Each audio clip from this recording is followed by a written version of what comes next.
Hello friends, मैं हूं अजीज। आप देख रहे हैं मूवी स्टॉक शो चैनल, जिस पर आज मैं रिव्यू करने वाला हूं नेटफ्लिक्स पर रिलीज हुई खाकी द बिहार चैप्टर की सीरीज के बारे में, जिसके इस पहले ही सीजन में इस पूरी की पूरी सीरीज का पैकअप कर दिया गया है, क्योंकि कहानी के अडेप्टेशन आईपीएस अमित लोधा की ही लिखी गई नॉवल से अडेप्ट की गई है, जिसका मुझे कोई भी अंदाजा नहीं है। इसलिए नॉवल को छोड़ सिंपली सीरीज की बात करेंगे। जिससे पहले बनते हैं आपके कुछ डाउट्स, जिनमें से एक डाउट मैंने आपको ऑलरेडी क्लियर कर दिया है कि ये सीजन 1 में ही पूरी खत्म की गई कहानी है, जिसमें पूरे 7 एपिसोड्स है और हर एक एपिसोड्स की लेंथ 50 मिनट के ऊपर की ही है। और आई थिंक आखिर का एक एपिसोड 1 घंटे की लेंथ का है। और बात रही शो को फैमिली के साथ देखने की, तो अगर आप गाली गलोच फैमिली के साथ बैठकर देख सकते हो तो ये सीरीज फैमिली के साथ बैठकर देखने जैसी है, क्योंकि इसके अलावा सीरीज में कोई भी वल्गैरिटी नहीं है, क्योंकि इस पूरी की पूरी सीरीज का फोकस कैट एंड माउस जैसे गेम पर है, यानी वही चोर पुलिस की कहानी, जिसमें चोर जीतेगा या फिर पुलिस, उसका पता लगाने के लिए आपको ये सीरीज देखनी है। और अगर अभी से कहानी के हिसाब से आपको समझाऊं, आई मीन सीरीज की कहानी के हिसाब से, तो ये कहानी आईपीएस अमित लोधा पर फोकस करती है, जिनका बिहार में आने के बाद सबसे बड़ा काम वहाँ के मोस्ट वांटेड या फिर कहो काफी डेंजरस क्रिमिनल चंदन महतो को पकड़ने का है। और बाकी बचे कुछ पोर्शन में वो बिहार और उसके सिस्टम को समझने की कोशिश करते हैं। लेकिन सीरीज का एग्जैक्ट पॉइंट जो मैंने आपको शुरुआत में बताया उसी पर है, जिसमें अब अमित लोधा कामयाब होते भी है या नहीं, जैसे कि मैंने कहा, उसके लिए आपको देखनी होगी ये सीरीज। लेकिन अब उससे पहले बात आती है ईमानदारी से सीरीज की पूरी डिटेल्स की, जिसके लिए मैं नहीं कोई इंट्रो नहीं बल्कि सिंपली बस आपको यही बताऊंगा कि अगर आपने इस जॉनर में कई सारी सीरीज या फिर फिल्में नहीं देखी है, तो फिर आप इस सीरीज को देख सकते हो, जो आपको डेफिनेटली इस मामले में बहुत ज्यादा पसंद आएगी। लेकिन अगर आप पुराने खिलाड़ी हो तो फिर अनफॉर्चुनेटली इस सीरीज में आपके लिए नया कुछ भी नहीं है। इनफैक्ट उसके अलावा इस सीरीज में कई सारी खामियां हैं, जिन्हें अगर इग्नोर कर सिर्फ और सिर्फ टाइम पास के हिसाब से कंटेंट को देखा जाए, तो मुझे लगता है उस हिसाब से आप इस पर अपना खाली समय तब दे सकते हो जब आपके पास देखने और करने के लिए कुछ भी ना हो। तो क्योंकि आपने इससे रिलेटेड जो कई सारी तारीफें सुनी है, वो मुझे नहीं लगता है कि इस पूरे के पूरे शो को जस्टिफाई करती है। जिसमें अगर मानने वाली बात है तो नो डाउट के शो की कास्टिंग बहुत ही ज्यादा परफेक्ट की गई है, जिसमें हर एक्टर अपना 100% देते हुए नजर आते हैं। लेकिन बात रही फिल्म के लीड विलन यानी कि चंदन महतो के कैरेक्टर का रोल प्ले कर रहे एक्टर अविनाश तिवारी की, तो एक्टिंग में कहीं ना कहीं उनका फ्लो तो टूटता ही है, जो कि आपको भी देखकर समझ आ जाएगा। लेकिन उन्हें छोड़ बाकी सभी एक्टर्स अपने रोल में आपको बिल्कुल भी डिसअपॉइंट नहीं करते। और अगर डिसअपॉइंटमेंट की बात की जाए इन्हीं एक्टर्स के तौर पर, तो अच्छी कास्टिंग को इस सीरीज में वेस्ट करते के साथ साथ कई सारे कैरेक्टर्स को बस स्क्रीन पर दिखाकर मानो ऐसे गायब कर दिया कि क्रिएटर्स को पता ही नहीं था कि उन कैरेक्टर को लेकर करना क्या है। और अगर अच्छी कास्टिंग की जा रही है तो फिर उन एक्टर्स को यूज क्यों नहीं किया गया, ये क्वेश्चन तो आपके दिमाग में रहेगा ही। और इसके अलावा सीरीज में जो कई सारे मुद्दों को उठाया जाता है, वो भी बिना किसी सर पैर के आपको कोई भी एक्सप्लेनेशन नहीं देते, चाहे बात नक्सल्स की हो या फिर पॉलिटिकल किसी भी एंगल की, जिन सबसे ये सीरीज अपना पल्ला झाड़ती है। और हाँ, सिस्टम की बात की जाए, जिस पर शुरुआत में ये सीरीज अच्छा खासा फोकस करती है, बट बाद में उससे भी अपना पल्ला झाड़ते हुए ये बस एक चोर पुलिस की स्टोरी बताने में लग जाती है, जो कि इस सीरीज का असल मकसद था। लेकिन इस चक्कर में मुझे लगता है सीरीज के 7 एपिसोड इस सीरीज की लेंथ हिसाब से काफी ज्यादा बढ़ा देते हैं, जिसमें अगर 2 एपिसोड्स को भी काट दिया जाता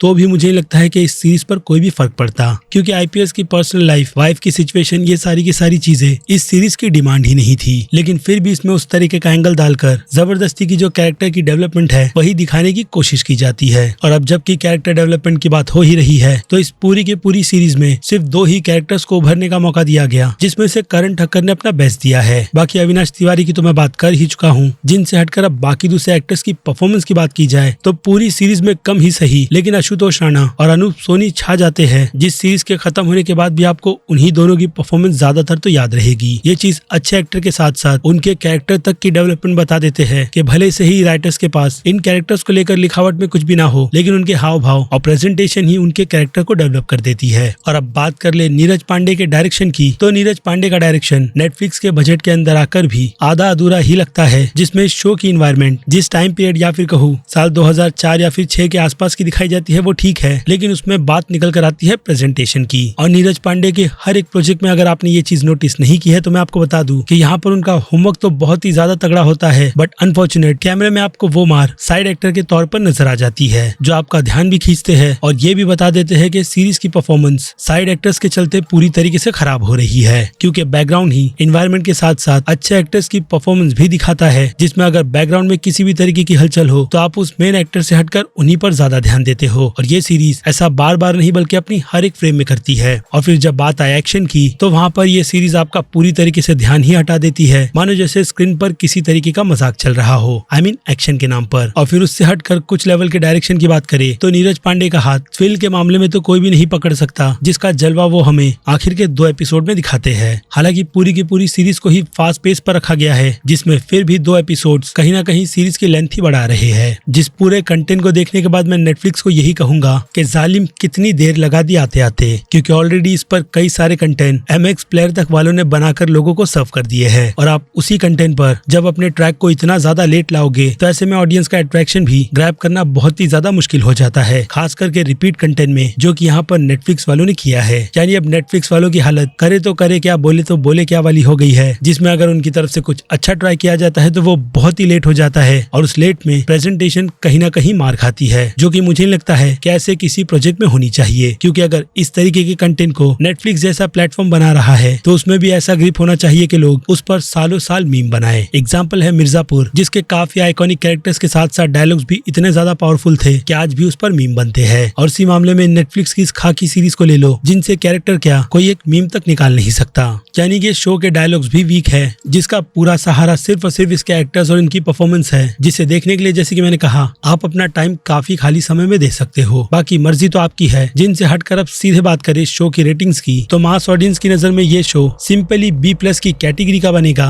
और कुछ क्रिटिक्स तो इसकी बेमतलब की तारीफ किए जा रहे हैं, मानो जैसे कि नेटफ्लिक्स ने एक ऐसा नया बजुबा बना दिया है जो आज से पहले कभी किसी ने नहीं बनाया था। यानी उन क्रिटिक्स की नजरों में ये शो इतना ज्यादा परफेक्ट है कि उनके हिसाब से ये शो एक ही कैटेगरी डिजर्व करता है, जिनसे बिल्कुल भी ना एग्री करते हुए मैं इस शो को काफी सिंपल सी B की कैटेगरी में रखूंगा। हालांकि इस शो को B- की कैटेगरी में रखना चाहिए, लेकिन जैसे कि मैंने कहा इस शो की परफॉर्मेंस एक्टर्स के तौर पर इतनी ज्यादा प्रॉमिसेबल है कि आप भी उनकी एक्टिंग का लोहा मानोगे। खैर, लेकिन फिलहाल तो ये मेरा पर्सनल ओपिनियन है नेटफ्लिक्स पर रिलीज हुई सीरीज खाकी द चैप्टर ऑफ बिहार को लेकर, जिस बारे में अब बनेगी आपकी राय, जो आप मुझे कमेंट में लिखकर बता सकते हो। क्योंकि अब वक्त है मेरी तरफ से इस वीडियो को यहीं पर खत्म करने का। बाकी मैं हूँ अजीज, मिलूंगा आपसे जल्दी दूसरी किसी वीडियो में। Till then